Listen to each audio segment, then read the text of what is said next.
भाई इस आमिर ने मुझे बड़ा दुखी किया है। हर दूसरे दिन टपक जाता है। कभी कहता है चाय पिला दे, कल आया साथ में कहता है चाय के साथ में पकोड़े भी खाने हैं। और सिर्फ पकोड़े नहीं खाने, साथ में एक फरमाइश भी करनी है, मधुस जो दिल कहे पे।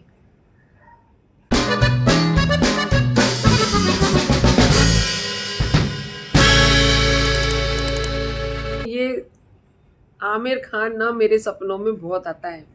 मेरे को तो सपने याद ही नहीं रहते, ऐसे ना सुबह को जैसे बलून में से हवा निकाल देते ना, पुर्र करके उड़ के चले जाते हैं। लेकिन पता नहीं एक आमिर खान का सपना क्यों मेरे को याद रह जाता है। और भाई अचानक रात को सोच रही थी किस चीज़ का रिव्यू बनाऊँ यार, अभी बड़ा एंटरटेनमेंट बड़ा स्क्वीज हो गया है हमारा, तो क्या बनाऊँ क्या बनाऊँ।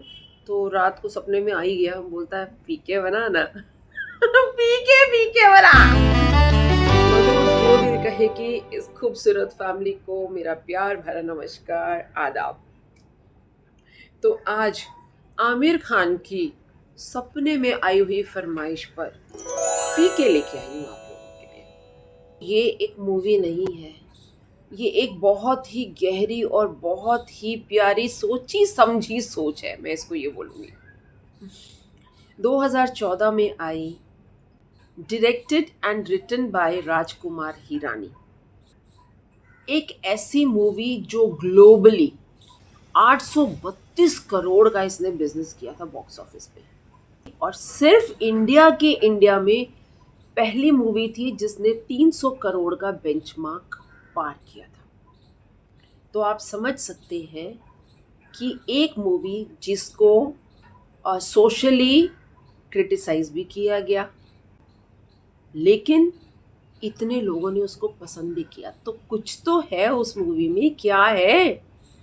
सिर्फ गाने हैं या सिर्फ आमिर खान और अनुष्का शर्मा है इसलिए वो मूवी चली? बोमन ईरानी भी, संजय दत्त भी। एक बच्चा होता है ना, जब इस दुनिया में आता है तो अपने साथ में क्या लेके आता है?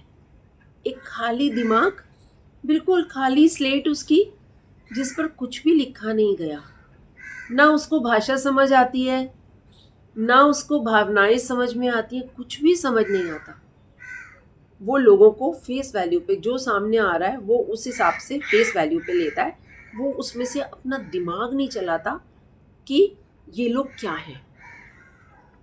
तो ऐसे ही एक दूसरी दुनिया से हमारा, वो कहते हैं ऊपर जो यूनिवर्स है, यूनिवर्स में कहते हैं ना बड़े सारे प्लैनेट्स हैं, तो उन प्लैनेट्स में से एक इमेजिनरी प्लैनेट से एक इमेजिनरी एलियन जो है आमिर खान, वो इस धरती पर राजस्थान एरिया में उसका स्पेसशिप लैंड करता है और वो नीचे उतरता है इस धरती को एक्सप्लोर करने के लिए।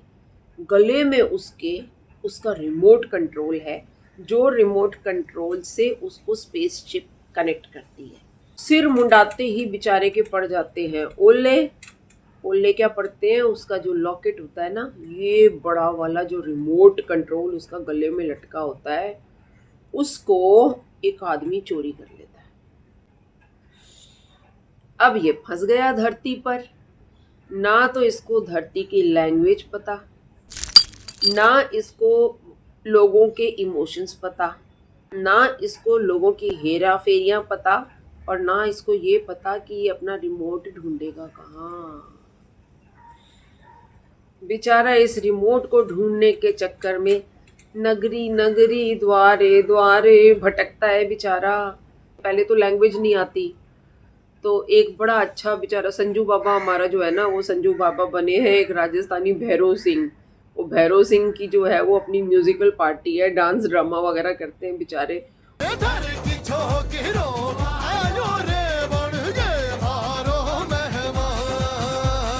उनके साथ में आ जाता है तो किसी तरह उसको लैंग्वेज मिलती है लैंग्वेज पाने के लिए उसको किसी का हाथ पकड़ना पड़ता है।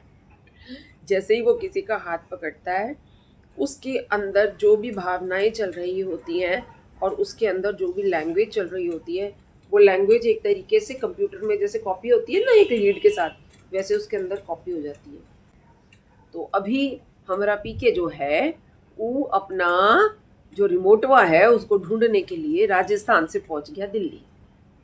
मंदिर में जाता है, चर्च में जाता है, गुरुद्वारे में जाता है, हर जगह मत्था टेक लेता है, मस्जिद में जाता है और चर्च में जाता है, सब जगह गोफअप कर देता है। जहाँ जूते पहन के जाने हैं वहाँ जूता पहन के नहीं जाता, जहाँ जूता नहीं पहनना है वहाँ पहन के चला जाता है, जहाँ वाइन चढ़ानी है वहाँ नारियल फोड़ के आ जाता है,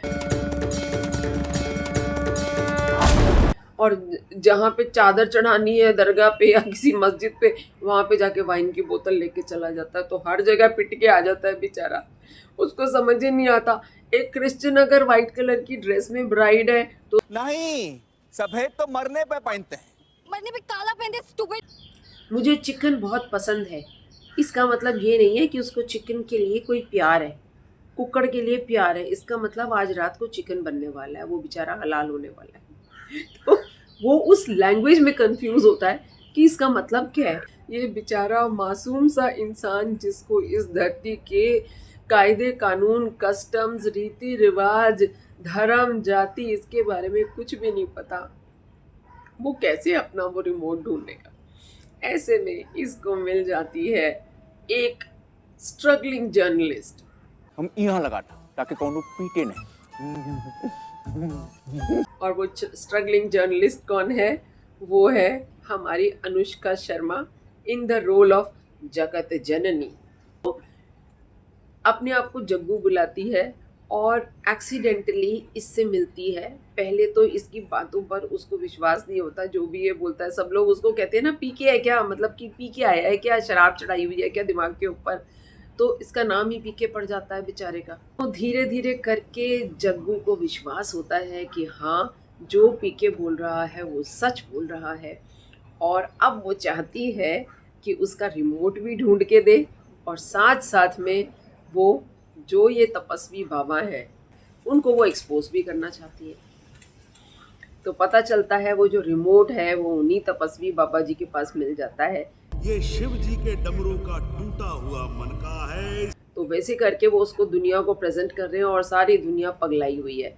ये जाता है भाई मेरा रिमोट है, ये मेरे को दे दो, लेकिन उसको कोई देने को तैयार नहीं।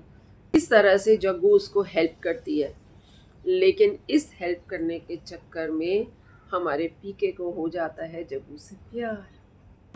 Love is a waste of time. लेकिन जब वो जग्गू का हाथ पकड़ के ये पता करता है कि ये तो लड़की पहले ही किसी के प्यार में है, तो उसको उसके प्यार की कहानी पता चलती है। पता चलता है कि एक लड़का जो पाकिस्तान से स्टडी करने आया था अब्रॉड, और ये भी वहाँ बाहर कहीं पढ़ने गई थी, वहाँ पर वो दोनों की मुलाकात होती है, दोनों का प्यार होता है, दोनों एक दूसरे से शादी करना चाहते हैं, लेकिन ये जो तपस्वी बाबा हैं ये बीच में आ जाते हैं, धोखा देगा और शादी को रुकवा देते हैं। ये तेरे को छोड़ के चला जाएगा, और वो छोड़ के चला जाएगा। ऐसी दिमाग की कंडीशनिंग कर दी कि ये लड़की चर्च में बैठी है शादी करने के लिए, और एक मिसकम्युनिकेशन जो है उसको ये यकीन दिला देती है कि हाँ, इसको धोखा दे के गया। और वो लड़का कौन था? हमारा Sushant Singh Rajput in the role of Sarfaraz Yusuf.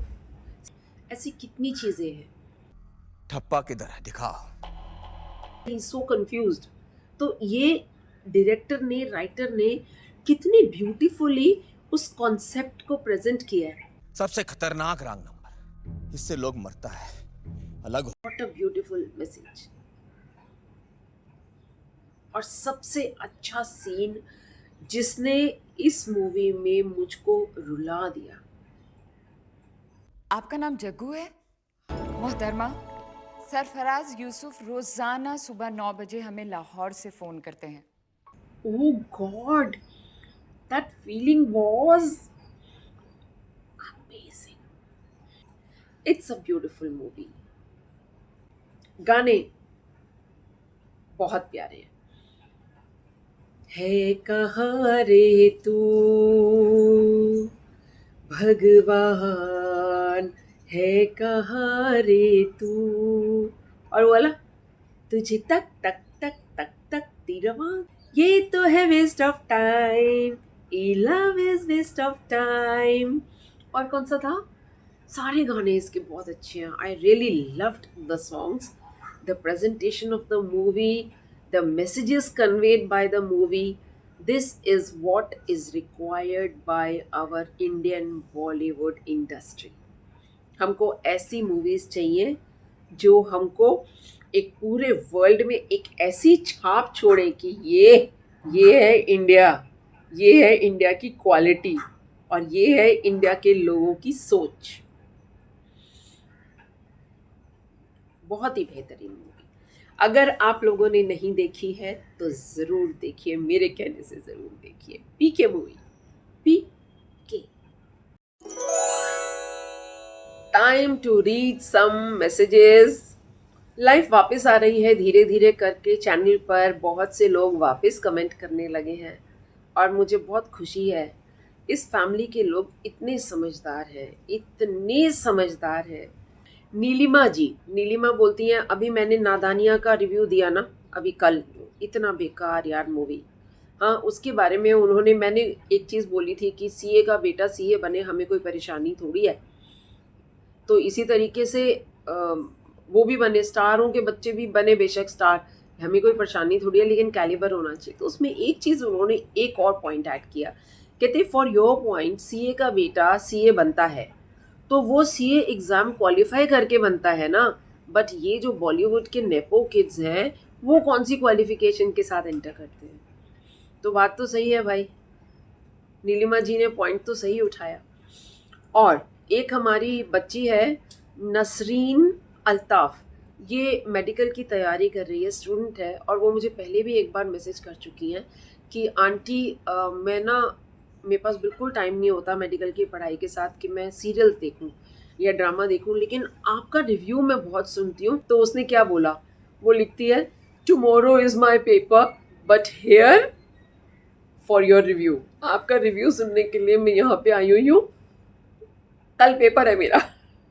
Bushra Shakeel, इन्होंने लिखा है, this is such a cute review Madhu ji and I agree there are so many good lessons to take away from this show. Meme से मोहब्बत की बात चल रही है, हमने मीम से मोहब्बत रिव्यू किया था ना, कि उसमें बच्चे अगर कोई गलती करते हैं और वो अपने पेरेंट्स या बड़ों से हाइड करते हैं और अपने आप से कुछ ऐसा स्टेप लेते हैं जिससे बनती हुई बात और बिगड़ जाती है, तो उनको ऐसा नहीं करना चाहिए। तो ये जब दादाजी उसको लास्ट में रोशी को मैसेज देते हैं ये चीज़, तो ये एक अच्छा मैसेज था, तो मैंने शेयर किया था, तो उन्होंने उसको अग्री किया है।